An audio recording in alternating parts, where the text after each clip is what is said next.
अस्सलाम वालेकुम। पाकिस्तान और भारत एक दफ़ा फिर जंग की आग में कूदने से चंद लम्हे पहले वापस हो गए। 22 अप्रैल 2025 को भारतीय मकबूजा कश्मीर के इलाके पहलगाम में 26 सयाहों के दर्दनाक कत्ल से शुरू होने वाला तनाज़ा जंगी तैयारे उड़ाने, एक दूसरे पर मिसाइल हमले करने के बाद 10 मई की शाम 5 बजे इख्तिताम को पहुंचा।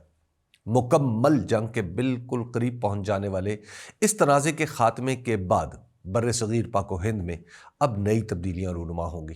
सियासत के किरदारों से लेकर जंगी हिकमत अमली तक बहुत कुछ यूं बदलेगा कि आज से 5-7 बरस बाद जवान होने वाली नस्ल को समझाना मुश्किल हो जाएगा कि हम क्या थे और क्या हो गए।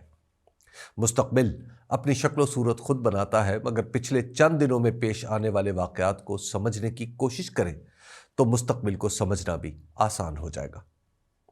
मौजूदा पाक भारत तसादुम 1998 के एटमी धमाकों के बाद 5वां मौका है जब दोनों मुल्क जंग के करीब आ गए। पहला मौका 1999 में कारगिल था, दूसरा 2001 में भारतीय पार्लियामेंट पर हमला, तीसरा 2016 में मकबूजा कश्मीर के इलाके उड़ी में भारतीय फौज के ब्रिगेड हेडक्वार्टर पर हमला, चौथा 2019 में मकबूजा कश्मीर के इलाके पुलवामा में भारतीय सिक्योरिटी फोर्सेस के कॉन्वॉय पर हमला और पांचवां अप्रैल 2025 में पहलगाम का वाक़या। सितंबर 2016 के उड़ी वाक़े के जवाब में भारतीय दावा है कि उसके फौजियों ने आज़ाद कश्मीर में घुसकर कार्रवाई की, लेकिन पाकिस्तान की तरफ से इस दावे को झूठ करार दिया गया। इसके अलावा 2008 का मुंबई दहशतगर्द हमला और 2016 में पठानकोट एयरबेस हमला दो ऐसे वाक़यात हैं जिनके नतीजे में जंगी इक़दामात नहीं हुए, अलबत्ता सफारती कशीदगी ज़रूर पैदा हुई। ये सारे वाक़यात ज़ाहिर करते हैं कि मकबूजा कश्मीर से जुड़ी कार्रवाइयाँ ही एटमी ताकत रखने वाले मुल्कों को जंग के बिल्कुल करीब ले आती हैं, इतना करीब कि इसकी तपिश चीन से लेकर अमेरिका तक सभी को महसूस होने लगती है। इस तसलसल का ये मानी है कि आइंदा भी मकबूजा कश्मीर के वाक़यात इन दोनों मुल्कों को मुतासिर कर सकते हैं। हालिया तनाज़े से अखज़ करता दूसरा नतीजा ये है कि आज भी अमेरिका ही इन दोनों मुल्कों के दरमियान तस्फिया कराने की सलाहियत रखता है। पहलगाम वाक़या ऐसे वक्त में रूनुमा हुआ जब अमरीकी नायब सदर JD वेंस अपने ख़ानदान के साथ भारत के दौरे पर थे। 22 अप्रैल को यह वाक़या हुआ और फौरी तौर पर भारत ने पाकिस्तान पर इल्ज़ाम लगाना शुरू कर दिया। 1 मई को अमरीकी नायब सदर ने एक इंटरव्यू में कहा कि भारत पाकिस्तान के खिलाफ ऐसी कार्रवाई करे जो जंग तक ना पहुंचे। इसके बाद 6 और 7 मई की दरमियानी रात भारत ने पाकिस्तान के अंदर 6 या 9 मकामात पर मिसाइल हमले किए। इन हमलों के फौरन बाद अमरीकी सदर डोनाल्ड ट्रंप ने कहा, पाकिस्तान और भारत हमेशा लड़ते रहते हैं, इनकी लड़ाई से हमारा कोई लेना देना नहीं। 8 मई को अमरीकी नायब सदर ने भी कहा, हम इन दोनों मुल्कों को हथियार रखने के लिए नहीं कह सकते। यके बाद दीगरे इन दोनों बयानात ने हिंदुस्तान को मजीद हमलों की शह दी और पाकिस्तान को जवाब देने पर मजबूर कर दिया। 9 मई की रात मेरी पाकिस्तान के साबिक मुशीर बराए कौमी सलामती डॉक्टर मुईद यूसुफ से बात हुई तो उन्होंने कहा कि अगर अमेरिका बीच बचाव नहीं कराता तो बज़ाहिर दुनिया में कोई दूसरी कुव्वत नहीं जो पाकिस्तान और भारत को रोक सके। उनका कहा 100% दुरुस्त निकला। सऊदी अरब के वज़ीर मुमलिकत बराए खारजा आदिल अल जुबैर ने दोनों मुल्कों के दरमियान किरदार अदा करने की कोशिश की, मगर कुछ ना हुआ। ईरान के वज़ीर खारजा अब्बास इराक़ची भी कोई रास्ता न बना पाए। नतीजा ये निकला कि 10 तारीख की सुबह पाकिस्तान ने भारत पर फतह अव्वल मिसाइल दाग कर जवाबी कार्रवाई की इब्तिदा कर दी। उसके बाद पाकिस्तानी मीडिया पर ज़राए के हवाले से खबर चलना शुरू हुई कि पाकिस्तान की कमांड एंड कंट्रोल अथॉरिटी का इजलास बुला लिया गया है। इस इदारे की जिम्मेदारी है कि एटम बम जैसे हथियारों को इस्तेमाल करने के बारे में फैसला करे। इस खबर के बाद अगली खबर यह आई कि अमरीकी वज़ीर ख़ारजा मार्को रूबियो ने पाकिस्तान के army chief general Asim Munir से भी फ़ोन पर बात की है। फिर शाम को ही अमरीकी सदर डोनाल्ड ट्रंप ने अपने एक्स अकाउंट पर पाकिस्तान और भारत के दरमियान सीज़ फायर का ऐलान कर दिया।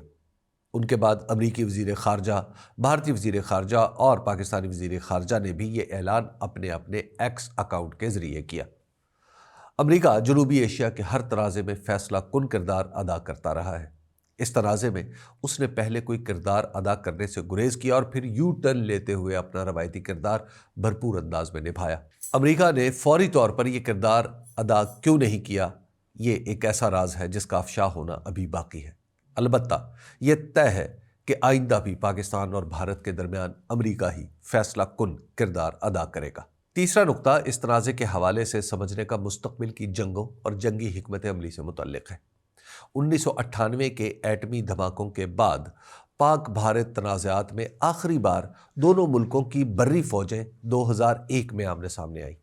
اس وقت بھی دونوں افواج 1 سال تک آنکھوں میں آنکھیں ڈال کر سرحدوں پر کھڑی رہیں، لیکن کسی نے ایک گولہ بھی نہیں چلایا۔ اس کے بعد سے سیالکوٹ ورکنگ باؤنڈری اور کشمیر کی لائن آف کنٹرول کے علاوہ کہیں دونوں بری افواج نے لڑائی نہیں کی۔ 1999 کی کارگل کی جنگ میں پاکستان کی بری افواج نے لڑائی کی، لیکن بھارت نے وہ جنگ بنیادی طور پر اپنی فضائیہ اور بوفورس توپوں کے ساتھ لڑی۔ پاکستانی فوجیوں نے اس جنگ میں بہادری کی داستانیں رقم کر دیں جو آج بھی سنی اور سنائی جاتی ہیں۔ اس کے بعد دونوں ملکوں کے درمیان مسلح تصادم کے 2 مواقع آئے اور دونوں بار فضائیہ نے ہی فیصلہ کن کردار ادا کیا۔ 6 اور 7 مئی کی درمیانی رات بھارت نے پاکستان پر حملے کے لیے فضائیہ استعمال کی اور پاکستان نے بھی فضائیہ کے ذریعے اپنا دفاع کیا۔ یہ مارکا دنیا کی تاریخ میں لکھا جائے گا کہ کس طرح دونوں فضائی قوتوں نے اپنی سرحدوں کے اندر رہ کر زور آزمائی کی۔ پاکستان کی فضائیہ نے بھارت کے رافیل طیارے گرا کر ایسا کارنامہ سر انجام دیا جس نے دنیا میں پاکستان کو سربلند کر دیا۔ اس مارکے کے بعد ڈرون کا استعمال شروع ہوا۔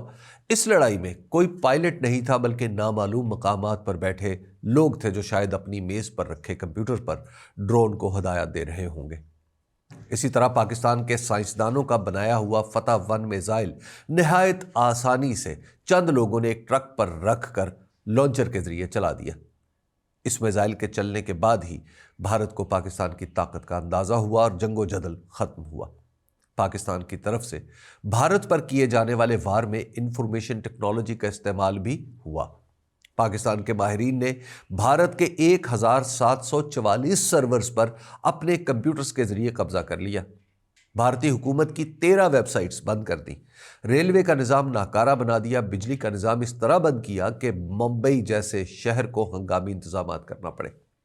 یہ حملہ پاکستان میں ہی کسی جگہ اپنے اپنے کمپیوٹرز پر بیٹھے نوجوانوں نے کیا ہوگا، اور اس حملے کی زد میں آنے والے بھی انہی جیسے پروگرامنگ اور علم ریاضی کے ماہر ہوں گے۔ ویسے تو جنگ کی صورت عراق امریکہ جنگ کے بعد سے ہی بدل گئی تھی، لیکن پاک بھارت مارکے میں تو یہ مکمل طور پر بدل گئی ہے۔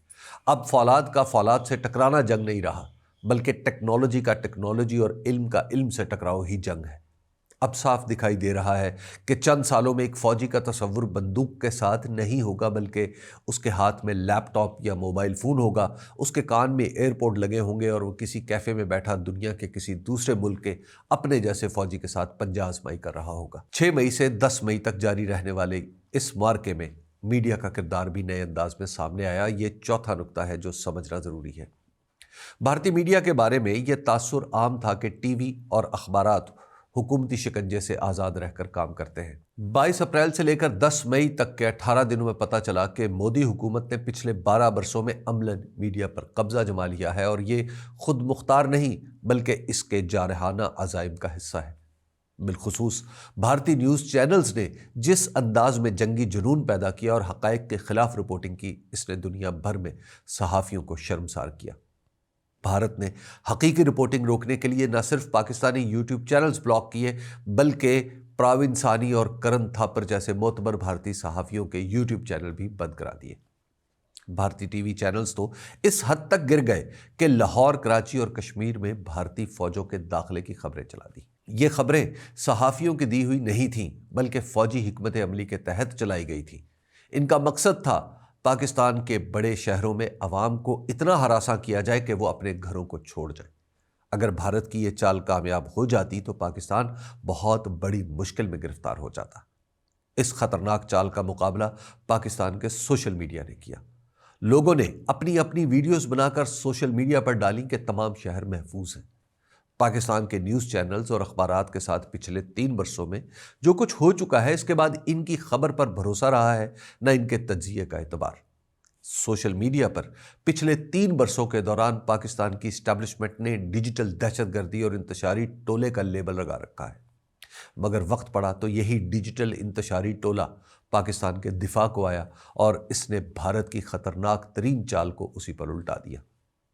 इसके अलावा हैरत अंगेज तौर पर अमरीकी सदर से लेकर नीचे तक जो सफारतकारी हुई, इसके नताइज भी दुनिया को सोशल मीडिया के जरिए पता चले। टीवी और अखबारात को सोशल मीडिया के जरिए ही इल्म हुआ कि असल में क्या हुआ था। पाकिस्तान में एक्स पर अमली तौर पर पाबंदी लगी हुई थी, इसलिए भारत जो चाहता था उसके जरिए दुनिया को बता रहा था। आखिरकार पाकिस्तान में से खोला गया तो फिर पाकिस्तानियों ने असल सूरत हाल बताना शुरू की।